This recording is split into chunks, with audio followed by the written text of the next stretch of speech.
बंदी छोड़ सतगुरु रामपाल जी महाराज जी की जय हो। सत्संग पुण्यात्माओं, दास ने जैसा पहले कहा था कि नेट हो सकता है डिस्कनेक्ट हो जाए, तो नेट डिस्कनेक्ट हो गया। क्योंकि कोई भी सही संदेशा जब संगत में जाना होता है तो काल भगवान भी अपनी कोशिश पूरी करता है और कहीं न कहीं परमात्मा भी फिर उस पर दया कर देते हैं। तो अचानक से नेट खत्म हो गया। वैसे तो दास ने 3 GB डाटा डाल लिया था, अचानक से नेट खत्म हो गया। कोई बात नहीं, परमेश्वर ने फिर से रिचार्ज करवाया है। अब दास निवेदन करेगा, जितने भी भगत भाई बहन इस दूसरे पार्ट में जुड़ रहे हैं वो एक बार जुड़ते ही वीडियो को थोड़ा शेयर कर दें, ताकि हमारे जो अन्य भगत भाई बहन हैं जो डिस्कनेक्ट हो चुके हैं उनको जानकारी हो जाए और वापस वो भी लाइव जुड़ने की कोशिश करें। तो चलिए, सतगुरुदेव जी के आशीर्वाद से हम इसका दूसरा पार्ट शुरू करते हैं, जो एक परमेश्वर की वाणी के ऊपर आज का हमारा लाइव संघ का समाधान था कि साईं इतना दीजिए जिसमें कुटुंब समाव, हम भी भूखे ना रहें साधु ना भूखा जाए। तो जो प्रथम पार्ट था वो लगभग 2 घंटे से ऊपर का बना है। अगर आप जी ने अभी तक नहीं देखा है तो फेसबुक पे जो हमारा पेज है संघ का समाधान विद पवन दास, उस पे आप जी उसका फर्स्ट पार्ट जरूर देखें, उसके बाद ही आपको ये आगे का दूसरा पार्ट समझ में आएगा।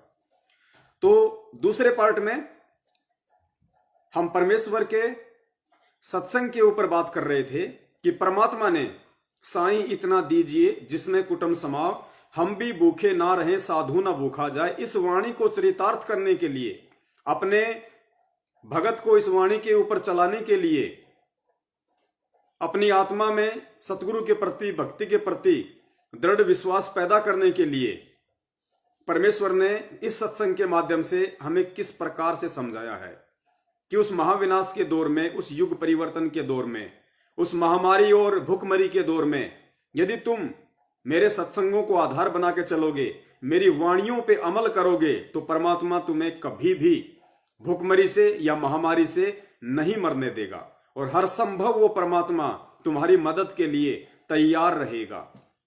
तो पुण्यात्माओं, इस सत्संग के माध्यम से परमेश्वर ने हमें कितनी गहराई से समझाया है कि आपने किस कदर अपने सतगुरु के ऊपर विश्वास करना होगा, और जब तक आप विश्वास करने लायक नहीं बनते हैं या नहीं कर पाते हैं, तब तक आप चाहे लाख जन्म भक्ति करते रहिए, सतलोक के दर्शन नहीं कर सकते।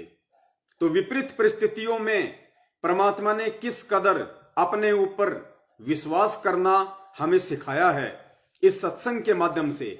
इस 8 मिनट के सत्संग को आपने बहुत ही ध्यान से सुनना है और इस सत्संग में परमेश्वर की बोली गई एक एक वाणी पे, एक एक शब्द पे आपने ध्यान केंद्रित करना है। और जहां बीच में जरूरत पड़ेगी परमेश्वर दया करेंगे, दास निष्कर्ष निकाल के आप जीवों को देता रहेगा। तो ध्यान से सुनिए इस सत्संग के एक एक शब्द को। चिड़ी चोंच भर ले गई, नदी न घट्यो नीर, दान दिए धन घटे नहीं, यो कह रहे साहेब कबीर। परमात्मा अपना साइन कर रहे हैं इस वाणी को बोल करके, कह रहे परमात्मा अपना सायन कर रहे हैं इस वाणी को बोल के। अर्थात ये जो वाणी है, आपने इस वाणी को परमात्मा ही समझना है कि ये अटल है, ये संविधान है, ये विधान है परमात्मा का उनकी वाणियों के रूप में, वो टल नहीं सकता। ये वाणियां फैल नहीं हो सकती। अगर जरूरत है तो भगत ने इन वाणियों के ऊपर अमल करने की जरूरत है, इन वाणियों पे अपने जीवन को ढालने की जरूरत है कि दान करने से धन नहीं घटेगा, ये नियम है परमेश्वर का।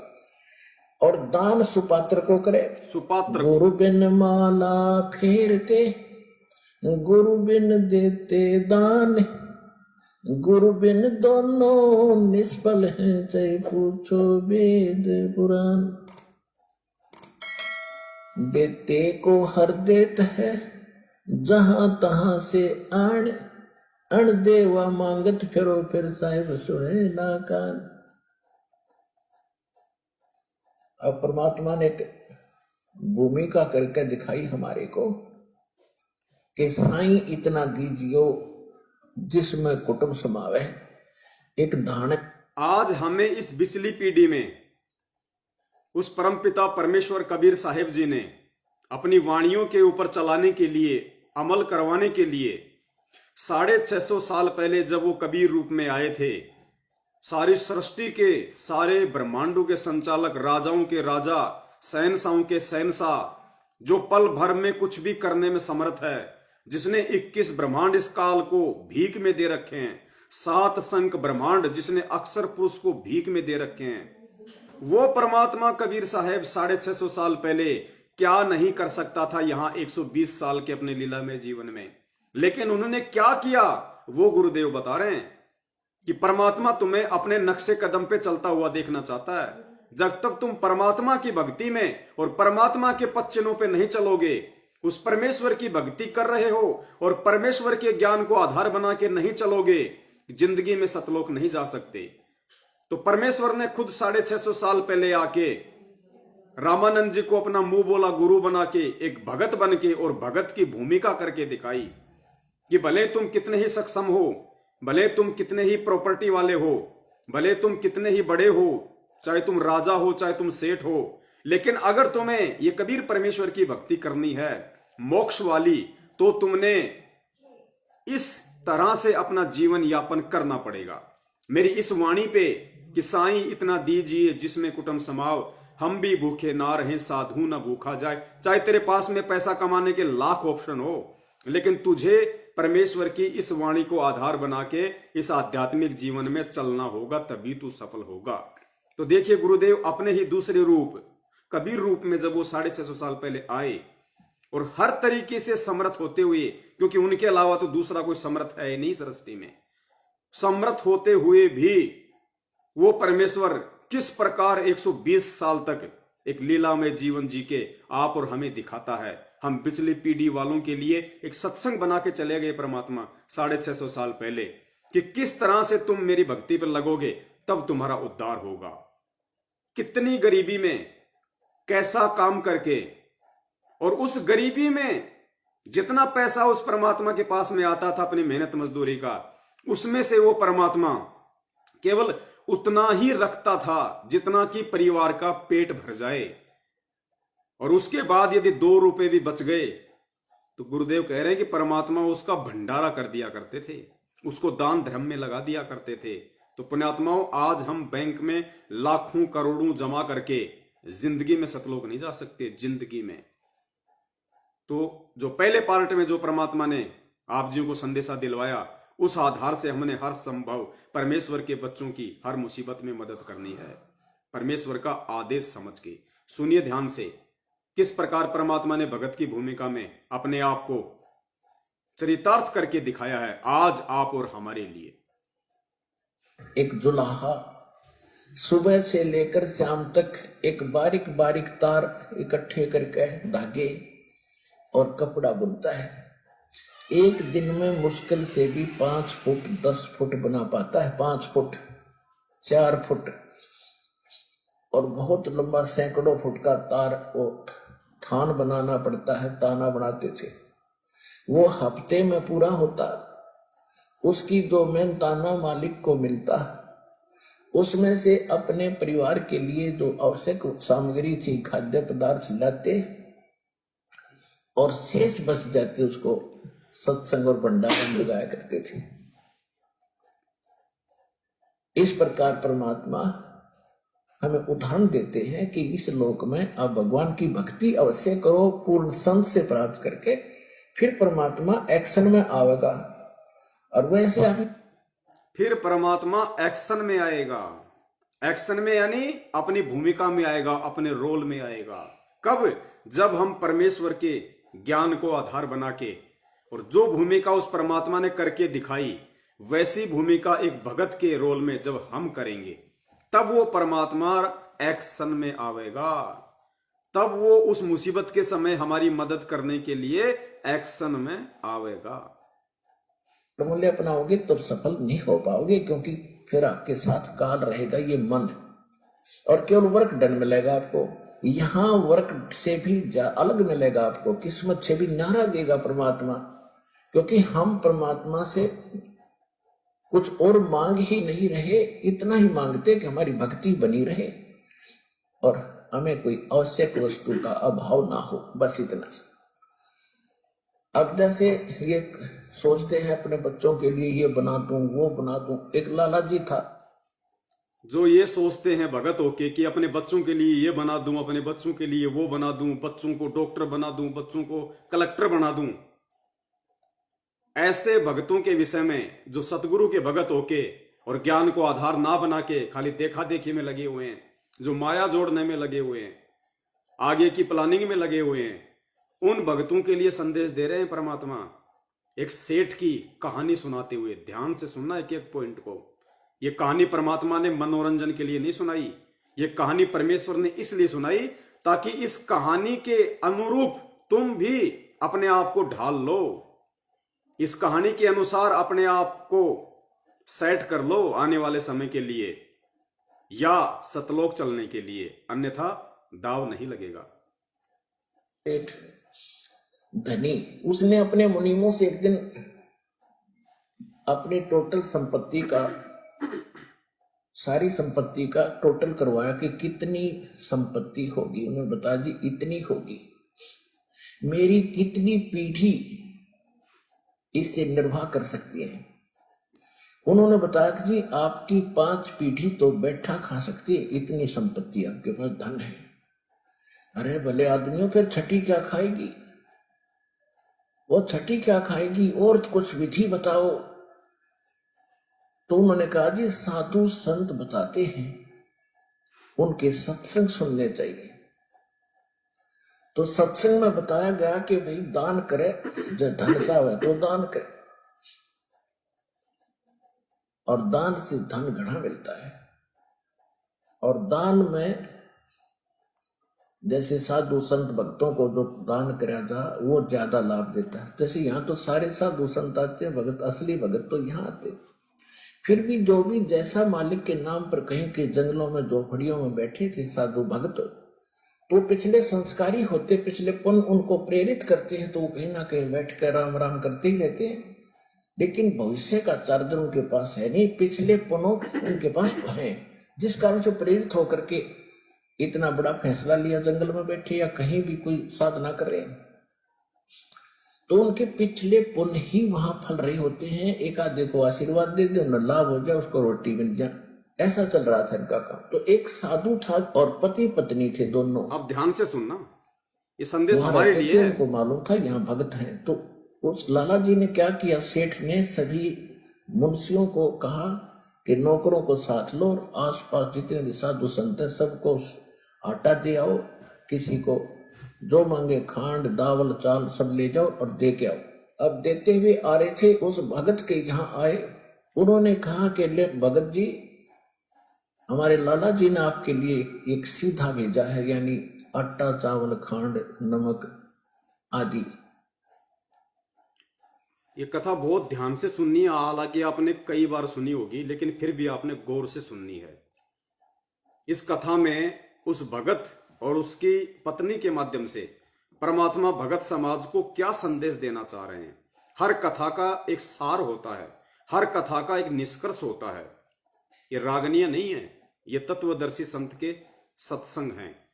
इनके हर एक शब्द में एक एक पॉइंट है, एक एक संकेत है।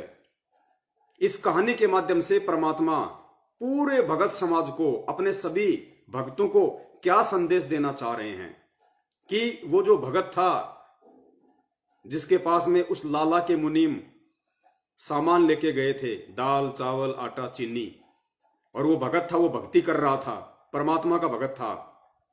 उसने क्या कहा, क्या जवाब दिया, ध्यान से सुनना उस चीज को। ऐसे भाव जब हमारे अंदर से होंगे उस परमेश्वर के लिए, उस परमेश्वर के प्रति, उसकी भक्ति के प्रति, तब पुण्यात्माओं कहीं इस बिचली पीढ़ी में भी जाके हमारा नंबर लगेगा सतलोक के लिए। आप ले लो। उसने अपनी पत्नी से कहा कि देखना कितना सामान अपने पास है।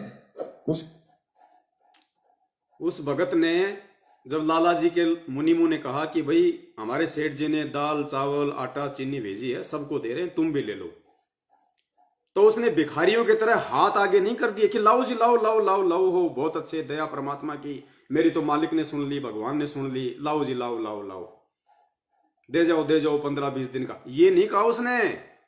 उसने अपनी पत्नी से कहा कि देख जरा घर में कितना सामान है, एक एक पॉइंट को ध्यान से सुनना, हमने भिखारी नहीं बनना इस कदर जिस कदर ये मैनेजमेंट बना हुआ है। चाहे कोई किस्तों में दे दे ज्योति पाठ का पैसा, चाहे नगद दे दे, कैसे भी दे दे, चाहे अनाज दे दे,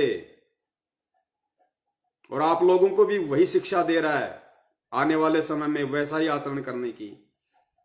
तो ध्यान देना सेठ ने अपनी पत्नी से क्या कहा और आगे क्या वार्ता होती है। देखना, खांड दावल चाल सब ले जाओ और दे के आओ। अब देते हुए आ रहे थे, उस भगत के यहाँ आए, उन्होंने कहा कि ले भगत जी, हमारे लाला जी ने आपके लिए एक सीधा भेजा है, यानी आटा चावल खांड नमक आदि दाल,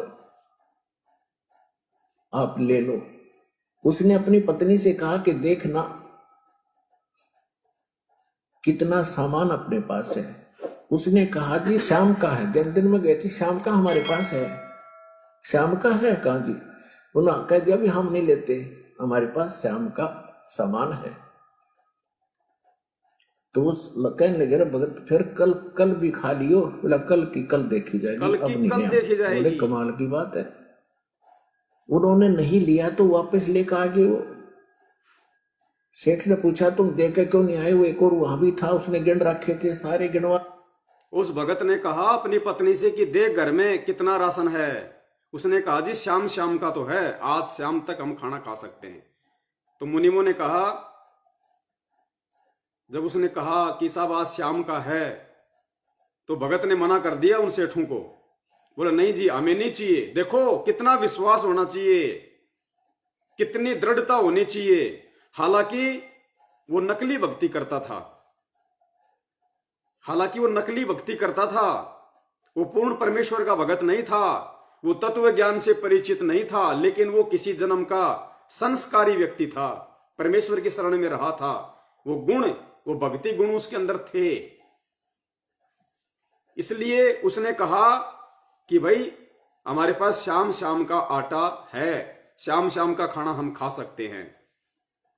और यहां एक चीज हमने और पुण्यात्माओं गहनता से सोचनी है, वो तो परमात्मा का भगत नहीं था, भक्ति विधान से परिचित नहीं था, इसलिए उसने कह दिया कि भाई हम नहीं लेते, हमारे पास शाम का है। आज यदि आप होते उसकी जगह, तो चाहे शाम का आटा ना होता तो भी आपने उससे किसी प्रकार की मदद, वो फ्री वाली नहीं लेनी थी।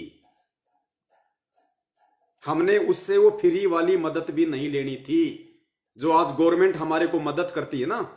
लॉकडाउन में गवर्नमेंट आटा बांटती है, राशन बांटती है, भगत को स्वीकार्य नहीं होना चाहिए बिल्कुल भी, चाहे भूखे क्यों ना मरना पड़ जाए।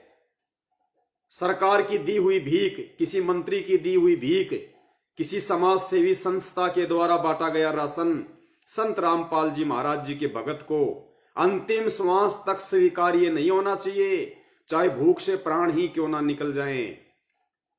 लेकिन उसको परमात्मा का ज्ञान नहीं था, उसके बावजूद उसने ये कहा कि भाई शाम का तो है। अगर शाम का नहीं होता, हो सकता है वो व्यक्ति उनसे आटा दाल चावल ले लेता, लेकिन हमने तो उससे भी ज्यादा सतर्क होकर चलना है इस काल लोक में। सुनिए आगे। कल देखी जाएगी, अब नहीं ले हम। बोले कमाल की बात है। उन्होंने नहीं लिया तो वापस लेकर आ गए। वो सेठ ने पूछा तुम देकर क्यों नहीं आए? वो एक और वहां भी था, उसने गिन रखे थे सारे, गिनवा रखे थे। उन्होंने कहा जी उन्होंने ये नहीं लिया। क्यों नहीं लिया? उसने ये कहा कि शाम का तो है, सुबह का भगवान और देगा, आप देगा, हम टेंशन नहीं लिया करते। अब उस लाला जी का सिकरो घूमा फिर दिमाग का। अरे तेरा गजब हुई हो, मैं तो छठी पीढ़ी का ठेका ले रहा हूँ, सुबह के भी परमात्मा पे छोड़ दी। उस भगत की ऐसी बातें सुन के लाला जी के भी स्क्रू ढीले हो गए। उसने सोचा कि मैं तो छठी पीढ़ी का ठेका ले रहा हूं और उसको शाम की भी चिंता नहीं, वो भी उसने भगवान पे छोड़ दिया। अर्थात पुण्यात्माओं, विपरीत परिस्थितियों में परमात्मा के भगत का कैसा आचार विचार व्यवहार, संतोष, धैर्य और विश्वास होना चाहिए, ताकि दुनिया भी उस भगत को देख के, उस भगत के क्रियाक्रम को देख के, उस भगत के धैर्य को देख के, विश्वास को देख के आपके गुरु की महिमा का गुणगान करे कि भाई धन्य है इस भगत का गुरु, धन्य है इस भगत का बाप सतगुरु, जिसने ऐसा ज्ञान दिया इस भगत को, इसके अंदर ऐसा विश्वास पैदा किया उसने। सुनिए ध्यान से। वहां से चलकर वहां आया, उसने पूछा कि भाई आप ऐसा निर्णय क्यों ले रहे हो, भूखे मरोगे भूखे। वो कहने लगे भूखे मरा करें, वो तो भगवान पर विश्वास नहीं करते। और हमें भगवान आगे से आगे देता उसने, क्योंकि ज्ञान सुन रखा था। लाला जी को बैठा लिया, कहते मां के पेट में जब आप थे किसने चिंता थी तेरी? यह तो बात सही है। जब आप मां के गर्भ से बाहर आए, आपका दांत नहीं थे, आप रोटी चावल आटा नहीं खा सकते थे, और उससे पहले आपकी मां के स्तन में दूध भी नहीं था, हक नहीं था। बाहर आते ही बालक कितना चिंतित है, आपको अमृत दूध पिलाया, और अब तू ठेकेदार हो रहा छठी पीढ़ी का, तेरी बुद्धि भ्रष्ट होगी लाला जी। और गधे की योनि में जागा तू। तेने बोला जी के करूं, मैं तो मेरे गया के करूं, कोड इकट्ठा कर लिया तने, पाप का भागी तू होगा, खाएंगी तेरी पीढ़ी, दान कर वो दे, अपनी किस्मत साथ लेकर आएंगी, तेरे भरोसे नहीं है, बांट दे। अब क्या करूं, मैं तो मेरे गया के बोला इसने बांट दे, धर्म कर दे, तेरी जान बचेगी। जो संदेशा आपको परमात्मा ने उस पहले पार्ट में दिलवाया कि अगर परमेश्वर की उस वाणी से ज्यादा आपके पास में धन है वर्तमान में, और यदि आप संत रामपाल जी महाराज के भगत हैं कि साईं इतना दीजिए जिसमें कुटुंब समाव, हम भी भूखे ना रहें अतिथि न भूख हो जाए, इससे ज्यादा यदि आपके घर में माया है, संग्रह है, उसको बांट देना। अगर नहीं बांट पा रहे हो तो उसमें आस्था मत रखना, उसके ऊपर गुमान मत करना, उसके ऊपर विश्वास मत करना कि मुझे वो पैसा आने वाले समय में विपत्तियों से बचा देगा, महामारियों से बचा देगा, संकटों से बचा देगा। बिल्कुल नहीं। जितना हो सके भगत भाई बहनों की सोच समझ के मदद कर देना। तब उस लाला जी ने वो भंडारा शुरू किया, धन भी नहीं बचेगा तेरा।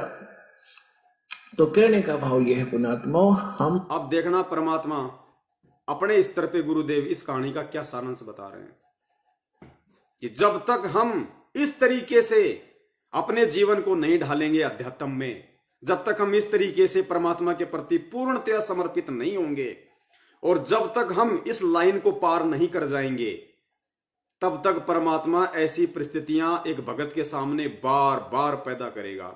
जिस प्रकार पुण्यात्माओं, बच्चा 8वीं कक्षा में पास नहीं हो रहा तो बच्चे को दोबारा से 8वीं में ही एडमिशन लेना पड़ेगा, फिर से उसको परीक्षा देनी पड़ेगी।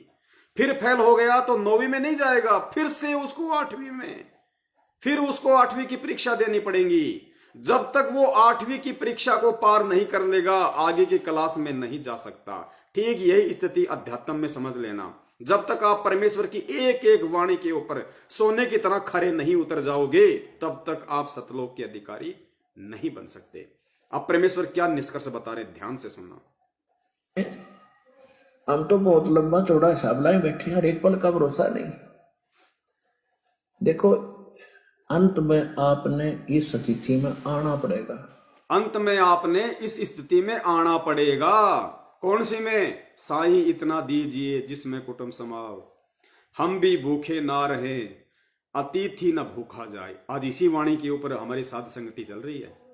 गुरुदेव कहते हैं अंत में आपने इस स्थिति में आना पड़ेगा। चाहे आप करोड़पति हो, चाहे लखपति हो, चाहे फैक्ट्री के पति हो, आपको इस स्थिति में आना पड़ेगा। ने इस स्थिति में आना पड़ेगा, और जिस स्पीड पर आप चले उसका कोई अंत नहीं। आज किसी के पास एक प्लाट है और थोड़ा सा जुगाड़ होते तो सोचे एक और लूं, और फिर और जुगाड़ हो गया तो एक और लूं, वहां थोड़ा सा ठीक मिल रहा है, रेट ज्यादा होने वाले हैं, वहां भी दाव लग गया तो 30 चौथा और दूसरे शहर में ले लूं, इतने मृत्यु हो जाएगी, और फिर कुत्ता बन के वहां घूमया करेगा, सैर सपट्टे करता।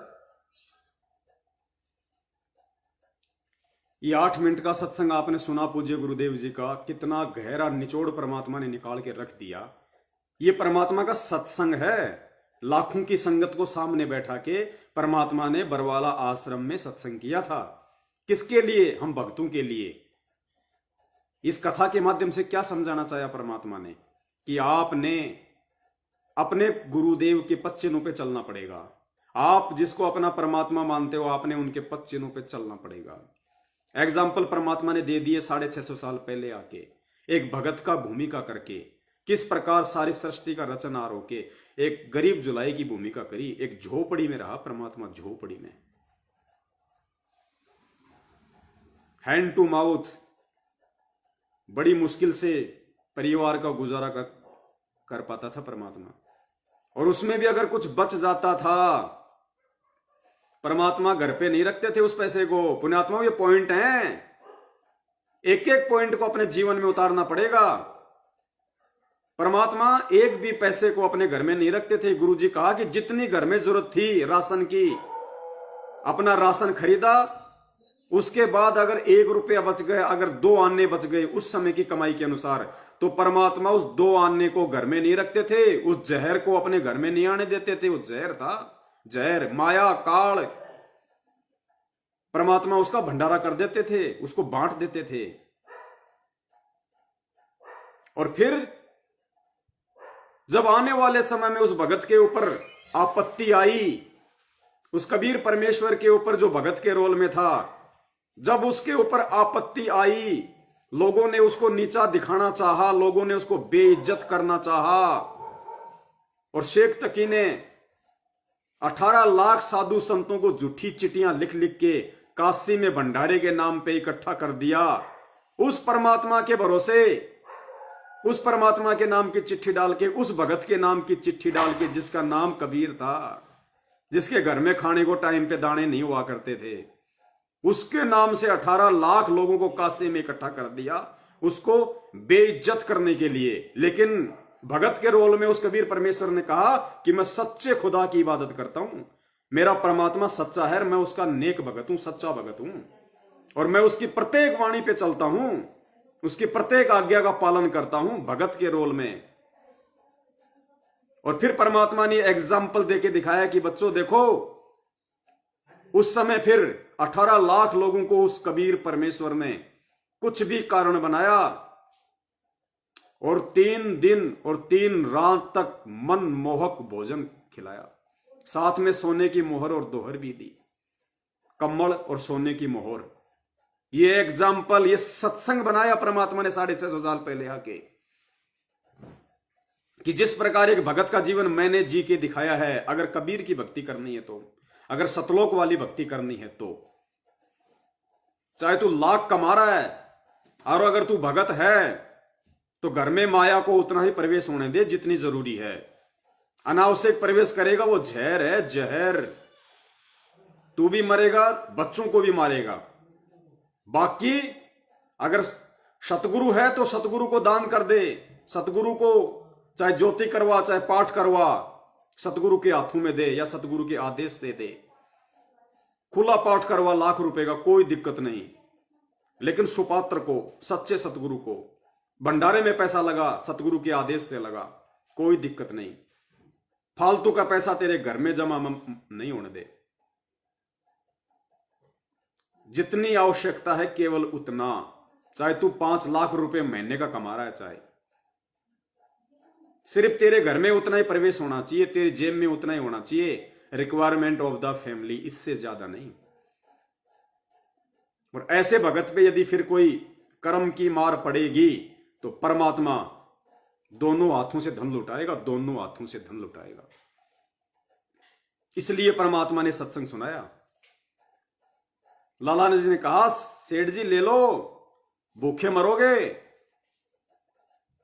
तो उस भगत ने कहा कि भूखे वो मरते हैं जिनको भगवान पे विश्वास नहीं होता। ये कितनी बड़ी बात कही परमेश्वर ने सत्संग के माध्यम से आप और हम जैसे मूर्खों की आंखें खोलने के लिए, कि तुम्हें इस स्थिति में आना पड़ेगा। आज देख लीजिए, परम पूज्य सतगुरु रामपाल जी महाराज जी, वही कबीर परमात्मा एक भगत के रोल में, 18 साल की नौकरी हो गई थी परमात्मा की, 18 साल की, मात्र 2 साल बची थी पेंशन आने में। 40-50 हजार रुपए पेंशन होती जूनियर इंजीनियर की। परमात्मा ने पेंशन भी नहीं ली, जानबूझ के ये उदाहरण पेश करने के लिए कि मैं पेंशन के भरोसे नहीं हूं, मैं परमेश्वर के भरोसे हूं। और परमात्मा ने नौकरी से रिजाइन दे दिया भक्ति के लिए, आप और हमारे लिए, इस ज्ञान को फैलाने के लिए। नहीं, जिस परमात्मा ने 18 साल तक नौकरी की, क्या वो 2 साल और नहीं कर सकता था? बताइए, कर सकता था ना। लेकिन वो नौकरी छोड़नी थी परमात्मा ने, आने वाले समय में उन भक्तों के सामने उदाहरण पेश करने के लिए जो माया को भक्ति से ज्यादा महत्व देते हैं, जो सोचते हैं कि मेरी नौकरी आजीवन मेरा साथ दे देगी, पेंशन हो जाएगी मेरी, बढ़िया बैठे बैठे मेरी तनख्वाह आएगी। उन भक्तों के लिए ये पुण्यात्माओं, आने वाले समय में सब पेंशन बंद, सरकारी नौकरियां सब खत्म। आने वाले समय में बहुत जल्दी सरकारी नौकरी सब खत्म, पेंशन सब खत्म, क्योंकि युग परिवर्तन है। ज्यादातर लोगों का सर्वनाश, जमीन खाली पड़ी रहेगी, मकान खाली पड़ी रहेंगे। आराम से रहो, जमीन में पैदा करो, परमात्मा टाइम पे वर्षा करेगा, बढ़िया अन्न होगा, अपनी भैंस लाओ, अपनी गाय लाओ, बढ़िया अपना झोपड़ी डालो, कहीं भी रहो, परमात्मा की भक्ति करो। फालतू की चोचलागिरी बिल्कुल नहीं होगी। लघु उद्योग होंगे, छोटे छोटे कारखाने होंगे जो पहले हुआ करते थे, हाथों से सामान बना करेगा जो पहले बना करता था। लघु उद्योग होंगे, धीरे धीरे धीरे धीरे ये भौतिकता सब समाप्त हो जाएगी, धीरे धीरे बहुत कम रह जाएगी, बहुत कम। ना सरकारी नौकरी रहेगी और ना जिसकी पेंशन आ रही है उसकी पेंशन आएगी। कल को वर्ल्ड वार हो जाए, कौन देगा आपको पेंशन? सरकार वैसे दिवालिया घोषित हो जाएगी, आपको हर महीने 50,000 रुपए कौन डालेगा बड़े भैया? जबकि ये तो युग परिवर्तन का दौर है, परमात्मा का राज आने वाला है। बैठे बैठे तोड़ने के लिए कुर्सी और भरने के लिए जेब नहीं मिलेगी। जितनी मेहनत उतना पैसा, जितनी सेवा उतनी पैसा। बहुत लिमिटेड लोग होंगे जो पैसे के लिए काम करेंगे, बहुत लिमिटेड। उनको उतना ही मिलेगा जितना उनके घर में जरूरत है, क्योंकि वो परमेश्वर के भगत होंगे। वो चाहे लाख रुपए का काम करे, लेकिन उसको उतना ही मिलेगा और वो उतना ही चाहेगा जितना उसके परिवार के लिए उसको जरूरत है। ऐसा नहीं कि आप फर्स्ट ग्रेड के मास्टर बन गए, ले रहे हो 60,000 रुपए। नहीं भैया, उतना ही मिलेगा, क्योंकि आगे परमात्मा का विधान होगा, परमात्मा का संविधान होगा, नए तरीके से पूरा काम होगा। तो भूल जाना उन सब चीजों को, आप सिंपली हर तरीके से। तो आदत डाल लो अभी परमात्मा पे विश्वास करने की। आपकी पेंशन आपका परमात्मा है, आपकी नौकरी आपका परमात्मा है। इस नौकरी के भरोसे मत रहो जो आज आप 50,000 की कर रहे हो या 2 लाख की कर रहे हो। ये तो समाप्त होने वाली है आपकी आंखों के सामने। आगे देखिए, परमपिता परमेश्वर ने फिर अपने भगत का और दृढ़ विश्वास करने के लिए किस प्रकार से निर्देशित किया है। एक विश्वासी भगत के लिए, अपनी वाणियों पे चलाने के लिए कि इसको विश्वास हो, एक सत्संग और किया परमात्मा ने छोटा सा। परमात्मा कहते हैं कि तुम महीने में 3 दिन तो मर कर देख लो। जो हम मरेंगे फिर तो वापस आ ही नहीं सकते, वैसे मरते हैं काल मारेगा जब तो वापस आ ही नहीं सकते, सारा काम रह गया, बिगड़ गया। और हम 3 दिन मर जाएंगे, जीवित मरना है। नो सोच ले हम मर गए और आश्रम की तरफ चल पड़े। चाहे कितना भी काम खराब हो, चाहे कुछ भी होता है, आप समझिए कि मैं मर चुका हूं। और तीसरे दिन फिर जी जाएंगे, अब तो फिर जाकर उन कामों को और जल्दी शीघ्र कर लेंगे, ठीक कर लेंगे। कुछ थोड़ा बहुत नुकसान है उसको भी देख लेंगे। और फिर जिसके लिए हम मरते हैं तो वह ध्यान से सुनना, परमेश्वर का छोटा सा सत्संग है लेकिन रहस्य बहुत गहरा है। परमात्मा ने एक छोटा सा एग्जाम्पल दिया कि जब तुम सत्संग की तरफ चलते हो 3 दिन, तो जीवित मर के आओ। जीवित मरने का मतलब अपने दिमाग को बिल्कुल शून्य करके, ना कोई काम धंधे की टेंशन रखो। ऐसा नहीं कि भाई रोजाना दुकान से मैं 5,000 रुपये कमा रहा हूं, 4-5 मेरे पास में कारीगर काम कर रहे हैं, मैं 3 दिन सत्संग चला गया, पता नहीं वो लड़के पीछे से कैसा काम करेंगे, घाटा हो गया, नुकसान होगा, वो खा जाएंगे, बीच में से गफला कर लेंगे। कुछ नहीं, ये सोच के आओ कि मैं मर चुका हूं, ना कारीगर है, ना दुकान है, ना काम धंधा है, कुछ नहीं है, ना नफा है, ना घाटा है, ना नुकसान है, कुछ नहीं है। जीवित मर के 3 दिन कि कुछ नहीं है, मैं मर गया। अगर परमानेंट मर जाएंगे तो कौन संभालेगा दुकान को? तो उन कारीगरों से कौन हिसाब लेगा? कौन दिमाग में 100 प्रकार की टेंशन पालेगा? तो गुरुजी कहते हैं सत्संग में अगर तुम आते हो, सत्संग में आने का मतलब उस परमात्मा की तरफ चलना, परमेश्वर की तरफ चलना, परमेश्वर के ज्ञान पे चलना।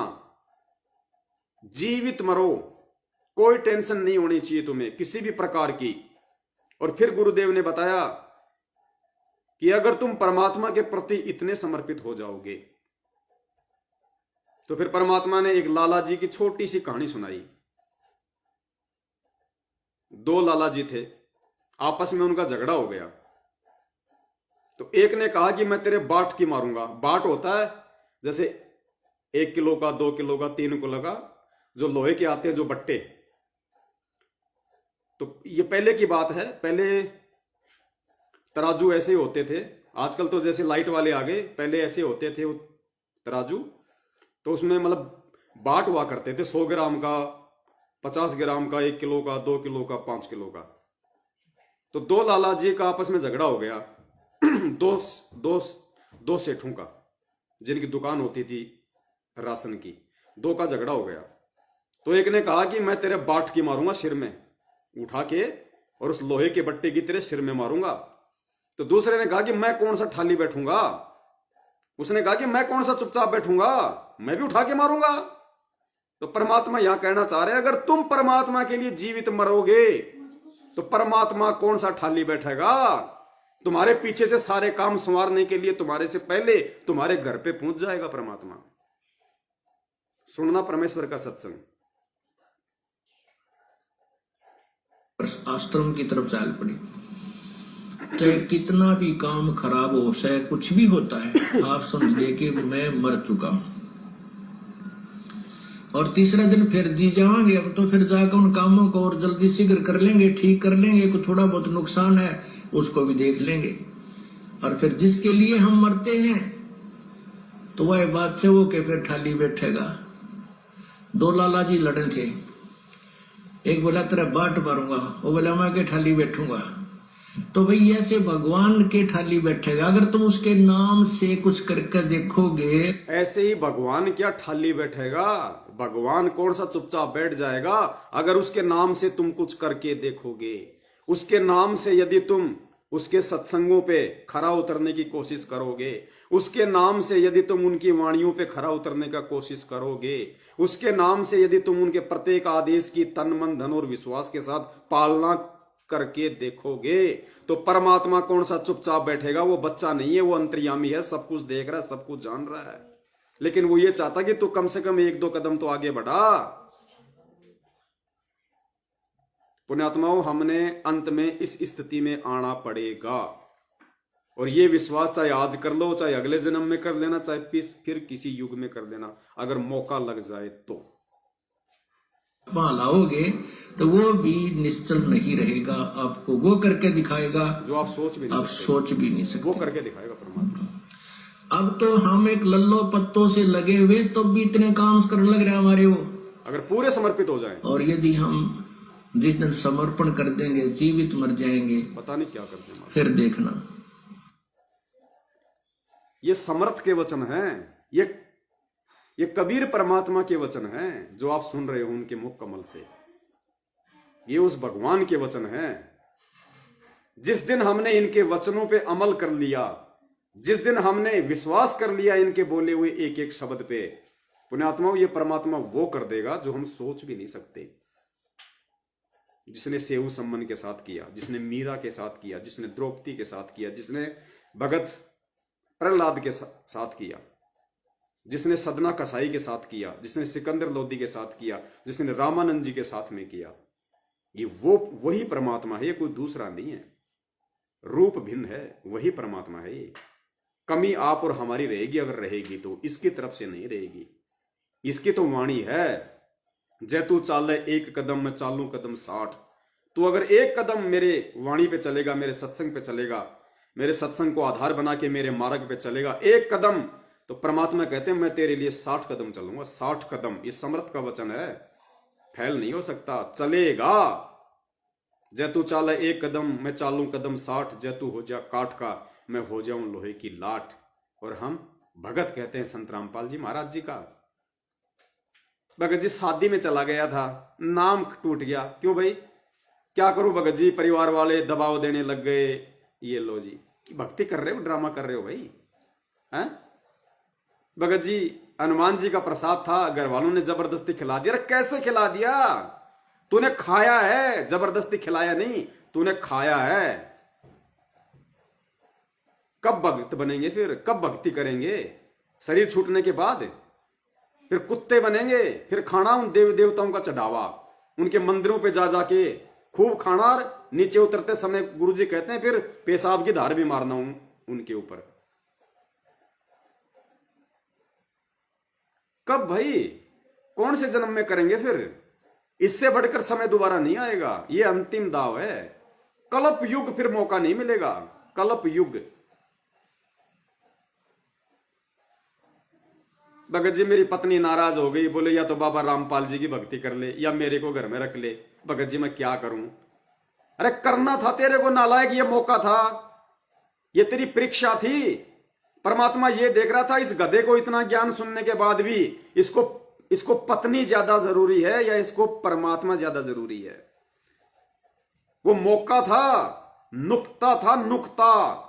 अगर पार हो जाता, अगर हिम्मत कर लेता कि भगवान 320 बार चली जा, कोई बड़ी बात नहीं है, ये परमात्मा बार बार नहीं मिलता, तू तो बहुत बार मिल जाएगी।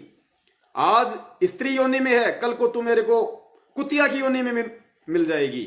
ये परमात्मा नहीं मिलेगा मुझे। भगवान शौक से जा और कपड़े लत्ते सब ले जा, बाल बच्चों को ले जा, अगर तेरा अकेले का मन नहीं लगे तो। परमात्मा को नहीं छोड़ सकता मैं। फिर परमात्मा कहते हैं नुक्ते ऊपर रीजेगा रे, तेरे करोड़ कर्म जल जाएं।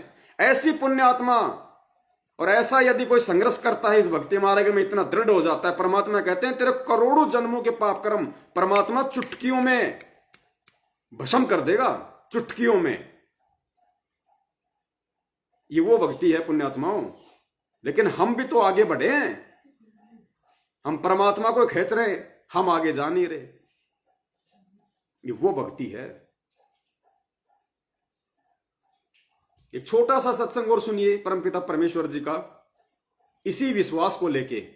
गुरु जी कहते हैं चाहे तेरे को सब कुछ सर्वनाश होता दिखाई दे, विश्वास करके देख ले एक बार। अपने आत्माओं, हमारा इतना दिल कमजोर हो चुका है कि हम वहां तक बुद्धि उठती नहीं ना, दिल डटता कि हम भगवान को इतना विश्वास कर सके। जैसे कहते हैं कि तुलसी बेरुआ बाग में शीतत भी मुरझावे, राम भरोसे जो रहे वो पर्वत पर लहरावे। बगीचे के अंदर बूटा लगा दिया, पौधा लगा दिया, सिंचाई करते करते खत्म हो जाता है, मुरझा जाता है। राम भरोसे पर्वत के ऊपर कोई संभालने वाला नहीं, कोई सिंचाई करनिया नहीं। कहते राम भरोसे जो रहे पर्वत पर लहरावे।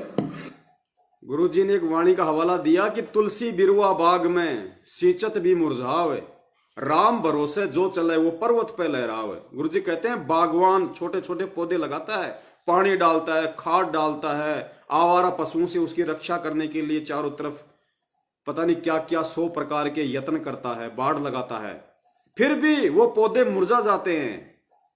और दूसरी तरफ परमात्मा कहते हैं राम भरोसे जो चले वो पर्वत पे लहरावे। जो राम भरोसे रहते हैं, जो परमात्मा के आश्रित होते हैं, कहते हैं पहाड़ के ऊपर भी लहराते हैं, वो लहराते हैं, पेड़ बन जाते हैं अच्छे।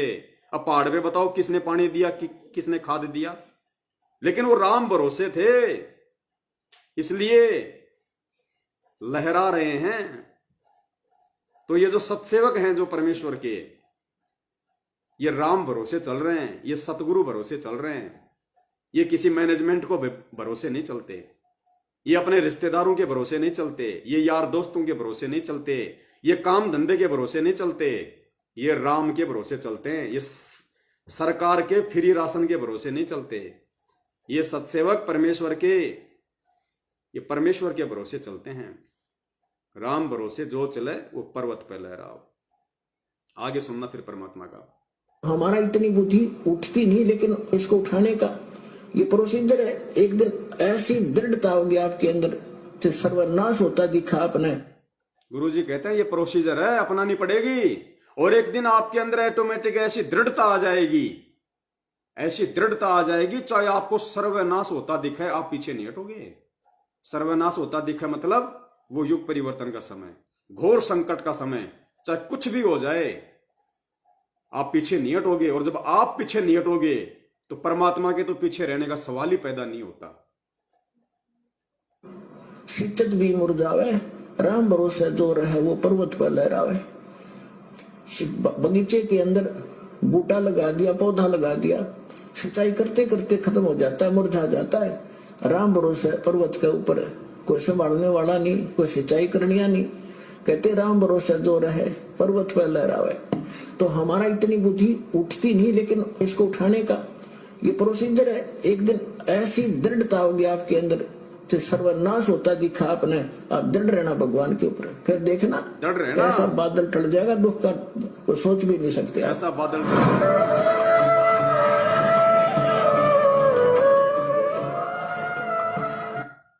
गुरुजी कहते हैं आप राम भरोसे रहना, चाहे आपको सर्वनाश होता दिखाई दे अपना। अगर विश्वास रखोगे तो बादल ऐसा टाल देगा परमात्मा, आप सोच भी नहीं सकते। और यहां कोरोना के डर से बीमारी आई नहीं, लोगों ने इंजेक्शन लगवा लिए। ये सतगुरु की भक्ति नहीं है भैया, ये सतगुरु के ज्ञान में नहीं है।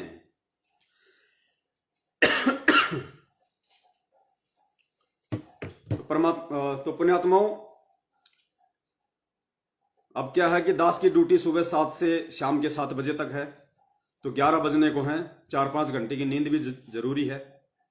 और दूसरी, दास आप जियों से ये विनती करता है, प्रार्थना करता है कि दास अब पहले की तरह इतना समय नहीं दे पाएगा जो ऑडियो वीडियो वगैरह है, वीडियो वगैरह बनाना, अपलोड करना। तो परमात्मा ने ऑलरेडी बहुत सारी वीडियो फेसबुक पे अपलोड करवा रखे हैं। दास का जो ग्रुप है फेसबुक पे, आप हिंदी में सर्च करोगे शंका समाधान पवन दास के साथ, तो दास का फेसबुक का जो ग्रुप है उसमें हजारों की संख्या में साध संगति के वीडियो हैं, लाइव शंका समाधान की वीडियो हैं। और फेसबुक पे ही यदि आप अंग्रेजी में सर्च करोगे शंका समाधान विद पवन दास, तो ये नया फेसबुक पेज है जिसपे हम लाइव चल रहे हैं। इसमें भी परमात्मा ने बहुत सारे वीडियो अपलोड करवा दिए हैं। तो अब आप जी इन्हीं को आगे से आगे शेयर करते रहें, भगत भाई बहनों तक पहुंचाते रहें। बाकी बीच बीच में दास के पास ऑलरेडी जो हजारों की संख्या में और वीडियो जो हैं, दास उनको भी अपलोड फेसबुक पेज के ऊपर करता रहेगा। और आप जियों की शेयर करने की सेवा है, आप शेयर नहीं करेंगे तो लोगों को मालूम नहीं पड़ेगा। तो ये हमारी ड्यूटी है, हमारी सेवा है। और पुण्यात्माओं, ये ही सेवा है और कोई सेवा नहीं है। आने वाले समय में आपको तिनका उठाने का मौका भी नहीं मिलेगा। वो आत्माएं आएंगी उस परमात्मा की, वो अच्छी आत्मा, साधु आत्मा, सेवा करने वाली आत्मा आएंगे। आप लोगों को तिनका उठाने का भी मौका नहीं मिलेगा।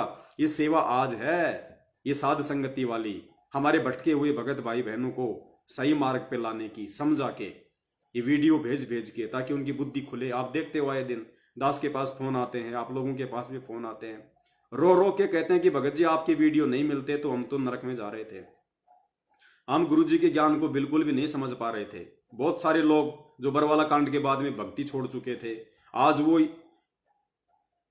सत्सेवकों की वीडियो सुन सुन के, देख देख के वो कह रहे हैं कि भगत जी हमारा तो विश्वास परमात्मा में दोबारा से दृढ़ हो गया, हम तो दोबारा से भक्ति करना चाहते हैं। तो पुण्यात्माओं, कितनी आत्माओं को परमात्मा आप और हमें माध्यम बना के जोड़ रहे हैं, उनको दृढ़ कर रहे हैं पहले से ज्यादा। इससे बड़ी सेवा और कोई नहीं है। मैनेजमेंट सेवा नहीं कर रहा, मैनेजमेंट सेवाओं के नाम पे ठगी कर रहा है, लूट रहा है लोगों को, अपने कर्म बिगाड़ रहा है, दूसरों के कर्म बिगाड़ रहा है। तो हमने ज्यादा से ज्यादा भगत भाई बहनों तक सोशल मीडिया पे ये मौका दिया परमात्मा ने, ये सोशल मीडिया का हमने इसी तरीके से फायदा उठाना है। ज्यादा से ज्यादा को हमने शेयर करना है, लोगों तक हमारी बात पहुंचानी है। चाहे व्हाट्सएप पे आपके जितने भी भगत भाई बहनों के नंबर हैं वो सब पे शेयर करो, पर्सनली ये लिंक सब पे शेयर करो। आप 20 को भेजोगे, 5 की आंखें परमात्मा जरूर खोलेगा, क्योंकि सारे लोग जानबूझ के मैनेजमेंट के पीछे नहीं लग रहे। बहुत सारी आत्माएं अनजाने में लग रही, उनको मालूम भी नहीं अभी तक। जिन्होंने नाम ले लिया और आज तक ये नहीं पता कि मेरा गुरु जेल में है, आश्रम में है, तो सोचो कितनी भोली आत्माएं हैं वो। जब उनको सच्चाई का पता चलेगा तो वो क्यों नहीं संभलेंगी। तो हमने सेवा में पीछे नहीं हटना है। और दास अब थोड़ा सा बिजी हो गया, क्योंकि समय ऐसा है, देश काल और परिस्थिति के अनुसार हमने चाहे मजदूरी करनी पड़े, चाहे हमने हमारा खुद का काम करना पड़े, चाहे कोई व्यापार करना पड़े, हम परमेश्वर के बच्चे हैं। हमारे को कोई शर्म, कोई लाज, कोई शंका नहीं होना चाहिए। हम पहले मान लो लाख कमा रहे थे महीने का, आज हम 200 रुपये कमा रहे दिन का, तो भी हमने परमेश्वर का प्रसाद समझ के, हालांकि इस 10-12 हजार रुपये में मेरे परिवार का गुजारा नहीं होना, मुझे पता है, क्योंकि 12,000 रुपये में परमेश्वर का 10वां अंश भी निकलेगा। वो 10वां अंश मैं अपनी रसोई में काम नहीं ले सकता, वो मैं भगत भाई बहनों की ही मदद करूंगा अगर परमेश्वर ने निमित्त बनाया तो। अगर किसी ऐसी आत्मा का फोन आया जो वास्तव में जरूरतमंद है, तो 3,000 और प्लस में जो भी दिन का, जो भी परमेश्वर के दया से 40-40 रुपए जो निकलेगा 10वां अंश 12,000 का, वो भगत भाई बहनों की सेवा में जाएगा। दूसरी बात, यदि दास से ज्यादा यदि और किसी भगत भाई बहन की जरूरत है, तो पुण्यात्माओं, जो पैसा परमात्मा दास को इस नौकरी से दिलवाएंगे वो उस भगत भाई को जाएगा पहले। मुझे अपनी टेंशन नहीं है उस परमेश्वर के ज्ञान आधार से कि मेरे परिवार में राशन आएगा या नहीं आएगा, मकान किराया दिया जाएगा या नहीं दिया जाएगा। हाथ जोड़ लेंगे, अगर मेरे से ज्यादा अगर उसकी प्रॉब्लम है तो वास्तव में तो जो सैलरी का पैसा है वो भी आदि या जैसा भी है वो उसको जाएगा। परमेश्वर ने हमें सत्संग सुना रखे हैं। आपने कहानी सुनी होगी भूख बाकड़ा वाले की। भूख बाकड़ा, एक समय गुरुजी कहते हैं अकाल पड़ा बहुत भयंकर, लोग मर रहे थे, अनाज नहीं था खाने के लिए। एक राजा उस समय जो गेहूं होता है उसको पानी में उसको उबाल के उसको बोलते बाकड़ी, और वो लोगों को बांटता था, खाली एक एक मुट्ठा, यूं बस एक आदमी को एक, और उसका टाइम था, शाम को 4 बजे तक बांटेगा, उसके बाद नहीं।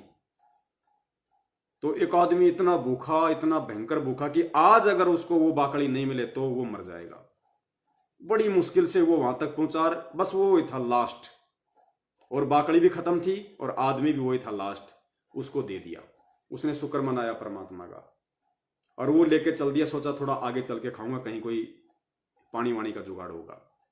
वो जा ही रहा था, इतने में उधर से उससे भी ज्यादा भूखा एक और आया। देखो वो परीक्षा थी, वो परमात्मा उसकी परीक्षा ले रहा था। उससे भी ज्यादा भूखा आया और वो इतना भूखा, उसको अगर 2 मिनट में नहीं मिले तो वो प्राण छोड़ेगा। और उसने कहा कि भाई दे दे थोड़ा। तो उसने कहा कि महाराज आधा ले ले, आधा मैं खा लूं, आधा नहीं नहीं भाई पूरा दे, पूरा। इतना भूखा। गुरुजी कहते हैं उस पुण्यात्मा ने जो खुद बिना अनाज के मरने वाला था, इतनी भूख थी, उसने अपनी चिंता ना करके और सामने वाले को पूरा का पूरा दे दिया। कहते हैं परमात्मा अगले जन्म में परमात्मा ने उसको चक्रवर्ती राजा बनाया। कई बार चक्रवर्ती राजा, भूख बाकड़ा दिए विचार भय चकवे कई बार, बिठल होकर रोटी पाई नामदेव की कला बंधाई। कई बार उसको चक्रवर्ती राजा बनाया उस इतने से अनाज के बदले में। तो पुण्यात्माओं, ये वो भक्ति है।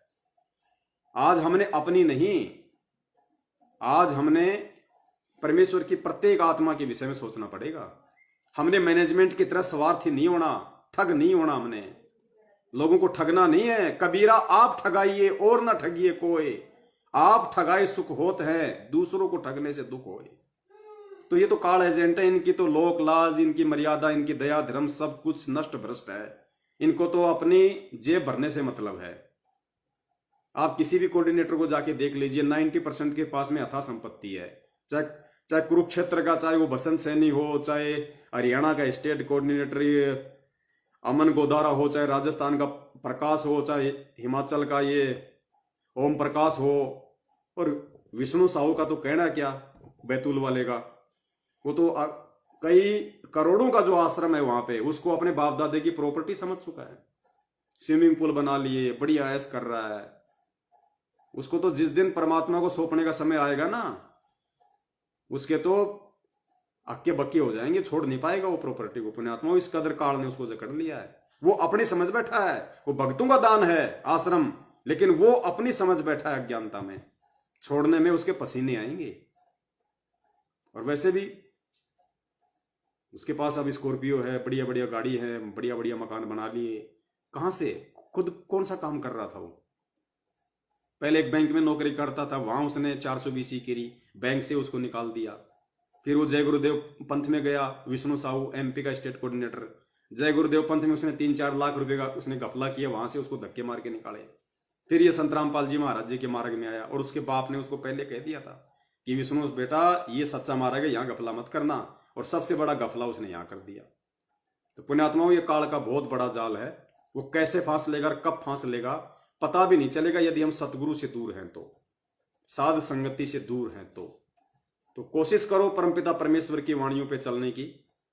दास भी पूरी कोशिश करेगा, आप भी पूरी कोशिश कीजिए। हम परमेश्वर के प्रत्येक वचन की तन मन धन से पालना करें, और जैसा हमें परमात्मा बनाना चाहते वैसा हम बनने का प्रयास करें, परमेश्वर को दंडवत करते हुए, उनसे विनती करते हुए। पुण्यात्माओं, तभी ये हमारा जन्म सफल होगा, अगर इसी जन्म में अगर मोक्ष प्राप्त करना है तो। अन्यथा परमात्मा ने हजारों साल के लिए कहा है कि हजारों साल ये मार्ग चलेगा। अगर आपकी नई इच्छा है, आप नहीं इन चीजों को कर पाते हैं, तो अगले जन्म में देखेगा परमात्मा, फिर अगले जन्म में देखेगा। भाई नहीं, भगत वही होगा, ज्ञानी वही होगा, विद्वान वही होगा, अच्छी और संस्कारी आत्मा वही होगी जो इसी जन्म में अपना सब कुछ दांव पे लगा देगी सतगुरु के विश्वास के ऊपर, सिर्फ सतलोक के लिए, अपने आत्म कल्याण के लिए, और कोई स्वार्थ नहीं, कोई लोभ लालच नहीं। फिर देखना, जतु चाले एक कदम में चालू कदम 60, जतु हो जा काट का, परमात्मा सतलोक में बैठा देगा फिर। तो इसी के साथ दास अपने शब्दों को विराम देता है, और परमपिता परमेश्वर सतगुरु रामपाल जी महाराज जी का दंडवत धन्यवाद करता है, जो परमेश्वर ने साध संगति के लिए आप और हम सभी आत्माओं को ये अनमोल समय बख्शा। आगे भी परमात्मा ऐसी हम पे दया करेंगे, ऐसी दास को उम्मीद है। दास की परमात्मा से करबद्ध विनती है, प्रार्थना है। अगले संडे को परमात्मा दया करेंगे तो फिर मिलेंगे। बंदी छोड़ सतगुरु रामपाल जी महाराज की जय हो। सत साहिब।